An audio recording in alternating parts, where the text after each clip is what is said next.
Mira esta escena. Un hombre, de rodillas, en el suelo de un palacio. Lleva 7 días sin comer, 7 noches sin levantarse. Su rostro está hundido en el polvo, su ropa rascada, su barba sucia. Afuera, los siervos susurran. Adentro, una criatura pequeña agoniza en otra habitación. Y este hombre, rey de Israel, ungido por Dios mismo, llora como nunca ha llorado nadie en esa casa. Entonces, al 7º día, el niño muere. Y aquí ocurre algo que ningún sirviente entiende, ningún consejero lo predice, ningún manual de duelo lo explica. David se levanta, se quita el polvo, se baña, se cambia de ropa, pide aceite y se unge la cabeza, camina hasta el santuario, se postra, adora. Luego regresa a casa, se sienta a la mesa y pide comida. Y come. Los siervos se miran entre ellos. Uno de ellos, el más viejo, finalmente se atreve a hablar y formula la pregunta que va a quedar suspendida sobre toda esta historia. ¿Por qué un padre llora antes de que muera su hijo y se levanta a comer cuando ya ha muerto? ¿Por qué hace exactamente lo contrario de lo que cualquier padre haría? ¿Por qué la pena se invierte en el momento en que debería estallar? La respuesta de David es una sola frase, 10 palabras en hebreo, 14 en español.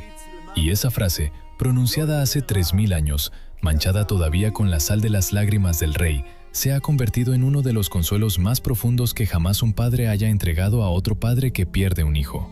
Pero antes de oír esa frase, hay que entender cómo se llegó hasta este cuarto, cómo un rey termina ayunando por un recién nacido que ni siquiera tiene nombre, cómo el pecado de una tarde se convierte en 4 tumbas, y cómo Dios, después de perdonar, todavía deja que el suelo tiemble. Esta es la historia de David, Betsabé, y la pregunta que ningún padre se atreve a hacer en voz alta. Segunda de Samuel, capítulo 11, versículo 1. El texto comienza como una de las frases más incriminatorias de toda la Biblia hebrea y casi siempre pasa desapercibida. En la primavera del año, en el tiempo en que los reyes salen a la guerra, David envió a Joab. Pero David se quedó en Jerusalén. Pero David se quedó. Esa pequeña conjunción adversativa, ese pero, es la grieta por donde entra todo. Era primavera. Era la estación de las campañas militares. Cada rey de la región estaba en el campo, durmiendo en tiendas, comiendo pan duro, dirigiendo a sus hombres frente a las murallas de Rabá. David no. David se quedó en el palacio que él mismo había construido sobre la colina de Sión, mirando los techos de la ciudad desde su terraza. Tenía cerca de 50 años, había peleado toda la vida, había ganado, y pensó, quizás por primera vez, que merecía descansar. El ocio del rey, dirán los rabinos siglos después, fue la primera puerta abierta. La segunda puerta la abrió la mirada. El texto dice que David se levantó de su lecho al atardecer, ese momento extraño en que las ciudades del Oriente Medio se vacían bajo el sol bajo, y caminó por la azotea. Desde allí podía ver las casas de abajo. Desde allí vio a una mujer. Se llamaba Betsabé.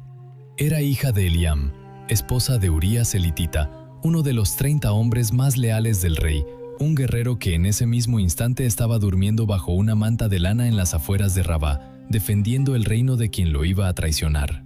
Y aquí entra el detalle que cambia el sentido de toda la escena. El texto hebreo no dice simplemente que Betsabé se estaba bañando, dice que se estaba purificando de su impureza. Esa frase técnica describe el mikvé, el baño ritual que toda mujer judía tomaba al final de su ciclo menstrual, según la ley de Levítico. No era un baño cualquiera, era un acto religioso, un acto de obediencia. La ironía es brutal y deliberada. Betsabé estaba haciendo exactamente lo que la Torá le ordenaba. Estaba siendo fiel a la ley de Dios, en el momento exacto en que el rey ungido de Dios la miraba para quebrantarla. David envió mensajeros, la trajo al palacio. Y aunque el texto bíblico es de una sobriedad escalofriante en este punto, apenas 3 versos para describirlo todo, el significado es inequívoco. Una mujer no rechazaba al rey. Un soldado no protegía a su esposa cuando estaba a kilómetros peleando por el trono. Semanas después llega el mensaje, 2 palabras en hebreo, Hara Anoki, estoy embarazada. Y David, que un mes antes era el guerrero más temido de Canaán, se convierte en algo que él mismo no reconoce, un hombre tratando de tapar un crimen. El plan del rey fue meticuloso, casi inteligente. hizo traer a Urías desde el frente de batalla con una excusa militar, pedir un informe sobre la guerra, y después le dijo lo que cualquier soldado quiere oír: vete a tu casa, lava tus pies, descansa con tu mujer. Si Urías dormía con Betsabé esa noche, el embarazo podía atribuirse a él. La aritmética del engaño funcionaba, nadie lo sabría jamás. Pero Urías elitita, un extranjero, un hombre que ni siquiera había nacido en la fe de Israel, se reveló más fiel a Dios que el propio rey de Israel. No bajó a su casa, durmió a la puerta del palacio, con los siervos. Cuando David le preguntó por qué, Urías respondió con palabras que debieron caer sobre el rey como piedras: el arca e Israel y Judá están en tiendas, ¿y yo entraré en mi casa para comer y beber y dormir con mi mujer? Por vida tuya, no haré tal cosa. El rey lo intentó otra vez, lo emborrachó. Urías, ebrio, durmió otra vez en el suelo del palacio. Entonces David tomó la decisión que ningún biógrafo del rey ha logrado suavizar en 3000 años. Escribió una carta, la selló con su anillo y se la entregó a Urías, en mano, para que la llevara de vuelta al frente. Urías cabalgó 2 días con esa carta atada al cinto, sin saber que llevaba consigo la sentencia de su propia muerte. La carta, dirigida a Joab, ordenaba poner a Urías en el lugar más peligroso de la batalla y luego retirarse, dejándolo solo frente al enemigo. Joab obedeció. Urías murió. Joab envió noticia al rey. David recibió el mensaje y respondió con una frase fría que es quizás la más oscura que pronuncia en toda su vida: no tengas pesar por esto, porque la espada consume ahora a uno, ahora a otro. Adulterio, engaño, asesinato premeditado, 3 delitos que, según la ley de Levítico 20, versículo 10, exigían pena de muerte. La ley no hacía distinción entre rey y pastor, y sin embargo, ningún Sanedrín se reúne, ninguna piedra se levanta. Betsabé es traída al palacio, se hace su esposa, da a luz al niño, y Jerusalén entera mira hacia otro lado. Aquí conviene detenerse en una pregunta que muchos lectores se hacen y casi nadie responde: ¿por qué David no fue ejecutado? La ley mosaica era clara, pero la ley mosaica también suponía un proceso: testigos, jueces, un tribunal capaz de juzgar, y en el antiguo Israel, ningún tribunal humano tenía jurisdicción sobre el rey ungido. Saúl había sido depuesto por Dios mismo, no por un Sanedrín. La sangre del rey solo respondía ante Dios. Por eso, cuando David pronuncia «Chatatil ayague doble», he pecado contra el Señor, y Natán responde de inmediato: Jehová ha remitido tu pecado, no morirás, lo que ocurre no es impunidad, es sustitución. El proceso humano que nunca podía abrirse contra el rey se abre en el cielo. Dios mismo se vuelve juez, y aunque perdona la vida, no perdona las consecuencias. Hay un texto en el Talmud babilónico, en el Tratado Sanhedrín 107, que comenta el caso de David con una franqueza que los relatos oficiales evitaban. No lo presenta como víctima de las circunstancias, ni como rey arrastrado por una mujer, sino como hombre que se confió de su propia altura y eligió no ver lo que ya sabía. La caída, dicen los sabios, comenzó mucho antes de la azotea. Comenzó el día en que David creyó que él, entre todos los reyes, no podía caer. Pasan meses, quizás un año entero. El niño nace, David lo carga en brazos, la vida sigue, y el rey se permite creer que el silencio es lo mismo que el perdón, hasta que llega el profeta. Natán entra al palacio sin invitación, como solo los profetas pueden hacerlo, y le cuenta una historia. No una acusación, una historia. Hay 2 hombres en una ciudad, le dice. Uno es rico y tiene rebaños inmensos. El otro es pobre y solo tiene una corderita pequeña, que come de su plato y duerme en su pecho como una hija. Llega un viajero a la casa del rico, y el rico, en vez de tomar de sus propios rebaños, le arrebata al pobre su única corderita, la mata y la sirve en la mesa. David escucha, y mientras escucha, algo se enciende dentro de él. La vieja indignación del pastor que fue, del joven justo que cantaba salmos en las colinas de Belén. Se levanta de su trono y, ardiendo de furia, sentencia al hombre rico. Vive Jehová que el que tal hizo es digno de muerte, y debe pagar la cordera con 4 tantos. 4 tantos, recordemos esa cifra. David acaba de pronunciarla. Y entonces Natán lo mira, y dice las 2 palabras más demoledoras de toda la Biblia hebrea. Ata Haish, tú eres aquel hombre. El silencio que sigue a esa frase ha resonado durante 3 milenios. Agustín, en su comentario al Salmo 51, sostiene que la confrontación con Natán produjo en David una triple visión: la de su propio pecado, la de la santidad de Dios y la comprensión de la grieta abierta entre ambas. El profeta continúa, lista los crímenes uno por uno, anuncia que la espada nunca se apartará de la casa de David. Y entonces el rey, el mismo rey que antes ordenó la muerte de un hombre con la firma de su anillo, pronuncia 3 palabras que también son 2 en hebreo: Chatati, la, die, h, w, h. He pecado contra el Señor. No se justifica, no culpa a Betsabé, no invoca su corona. 3 palabras, una confesión sin adornos. Y los rabinos del Talmud dirán siglos después que esas 3 palabras valieron más que 1000 sacrificios, porque eran verdaderas. Natán responde inmediatamente: Jehová ha remitido tu pecado, no morirás. El perdón llega tan rápido como cae el rayo. Pero, y aquí está la frase que ningún creyente puede esquivar, el profeta añade: mas por cuanto con este asunto hiciste blasfemar a los enemigos de Jehová, el hijo que te ha nacido ciertamente morirá. El perdón es real, la consecuencia también. Los rabinos tienen un principio para esto: Averá, goreret averá. Un pecado arrastra otro pecado. Una piedra que cae empuja a las que están debajo. David fue perdonado en el alma, pero las piedras que él mismo había echado a rodar no podían detenerse a la mitad de la pendiente. Y aquí, recordemos los 4 tantos que él mismo sentenció. 4 hijos de David serán tocados por la espada antes de que termine su reinado. Este recién nacido morirá. Su hija Tamar será agredida sexualmente por su hermano. Su hijo Amnón será asesinado. Y su hijo Absalón se rebelará contra él y morirá en un bosque. 4 tantos. La sentencia que el rey gritó contra el hombre rico cae sobre el rey con precisión matemática. Cuando Natán sale del palacio, el niño cae enfermo. Y aquí David hace lo que ningún cortesano espera. Se quita las vestiduras reales, se viste de cilicio, se arroja al suelo y comienza a ayunar. 7 días, 7 noches. El texto los detalla con una lentitud agónica. Los ancianos del palacio se acercan, le ruegan que se levante, le ofrecen pan. Él se niega, le piden que beba. Él aparta la copa, no habla, no duerme. Solo intercede. Es probable que en estas noches David haya escrito, o al menos comenzado, el Salmo 51, el más célebre de los salmos penitenciales. Ten piedad de mí, oh Dios, conforme a tu misericordia. Contra ti solo he pecado. Crea en mí, oh Dios, un corazón limpio. Cada verso de ese salmo gotea con el agua de estas 7 noches. Curiosamente, ese salmo viajará durante siglos. Será cantado en monasterios.